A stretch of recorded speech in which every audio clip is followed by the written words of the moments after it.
यद्यपि हमारे गुरुदेव के बहुत संवाद तो नहीं हुए भागवत को लेकर, और मुझे अच्छी तरह से याद आता है प्राय नहीं हुए, कभी नहीं हुए, पर एक बार संवाद हुआ। हमारे गुरुदेव कथा सुनने आए थे सालासर, और वो मेरे प्रति अति स्नेह, मेरे गुरुदेव का वात्सल्य, तो कथा में वो ऐसे बैठते थे और कथा सुनते सुनते मेरी ओर मुंह करने लगते थे कभी स्वामी जी, हमारे गुरु जी। तब और भी बहुत अच्छा लगता था। हमको लगा कि हमने कभी गुरुदेव से भागवत विषय कभी कोई प्रश्न नहीं किया है, और बड़ी ये चूक हो जाएगी कि हम जीवन भर भागवत करते रहे और हमने अपने गुरुदेव से भागवत विषय कोई प्रश्न कभी नहीं किया। आज करते। सायंकाल के समय मैं भगवान को प्रणाम करने गया, गुरुदेव भगवान को। गुरुदेव भगवान ऐसी अनायासी और अकारणिक खूब प्रशंसा करने लगे मेरी, तो मैंने उनसे कहा कि एक तनिक सी जिज्ञासा है। महाराज थोड़े गंभीर हुए, क्योंकि मैं अत्यंत गंभीर दिख रहा था उनको। हमने कहा महाराज ये सुखदेव मुनि ने कथा के लिए मना कर दिया, देवताओं को कथा नहीं मिली और परीक्षित को मिली। यद्यपि वो पात्र थे, अधिकारी थे, ऐसा मैंने एक शास्त्र विषयक प्रश्न कर दिया महाराज से।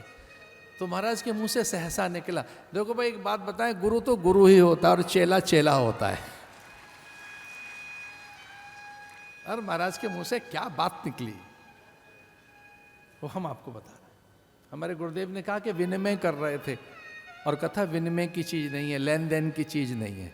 चुपचाप आकर बैठ गए होते तो कथा सुन लेते।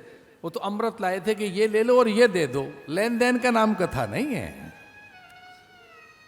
वाणिज्य व्यापार नहीं है कथा। कथा माने कि पहले दक्षिणा दे दो फिर कथा करेंगे, तोल मोल कर लेते हैं, पहले से कुछ व्यवस्थाएं। कितना सुंदर शब्द गुरुदेव के मुख से निकला, विनिमय। उन्होंने कहा विनिमय जगत में होता है, व्यवहार विनिमय है, सारा व्यवहार विनिमय ही तो है, लेन देन ही तो है। एक ही चीज है जो कभी नहीं होती गुरु और शिष्य में, उसका नाम है विनिमय। विनिमय कभी नहीं होता। भक्त और भगवान में विनिमय नहीं होगा। विनिमय कहेंगे वाणिज्य और व्यापार को, कि जब तू इतना जप तप करेगा तब मैं प्रसन्न होऊंगा। ऐसा तो है ही नहीं, बस तुझे आना है। सन्मुख होए जीव मोहि जब ही, जन्म कोटि अघ नासहि तब। तो हमारे गुरुदेव भगवान ने कहा, हमारे महाराज ने कहा कि विनिमय कर रहे थे देवता, लेन देन की बात कर रहे थे कि लो अमृत ले लो, इसे दे दो, हमें कथा दे दो, और अपनी श्रेष्ठता का भी प्रदर्शन कर रहे थे कि हम तो अधिकारी हैं। और गुरु से आप ये कहें कि मैं तो अधिकारी हूँ, योग्य हो गया, सर्वथा मुझ में पात्रता है, और लाओ मुझे सब कुछ बताओ अपना ज्ञान, तो ऐसा भी नहीं कहना चाहिए। तो दोनों उनसे धृष्टताएं हुई, एक विनिमय और अपनी श्रेष्ठता का वो प्रदर्शन करने लगे।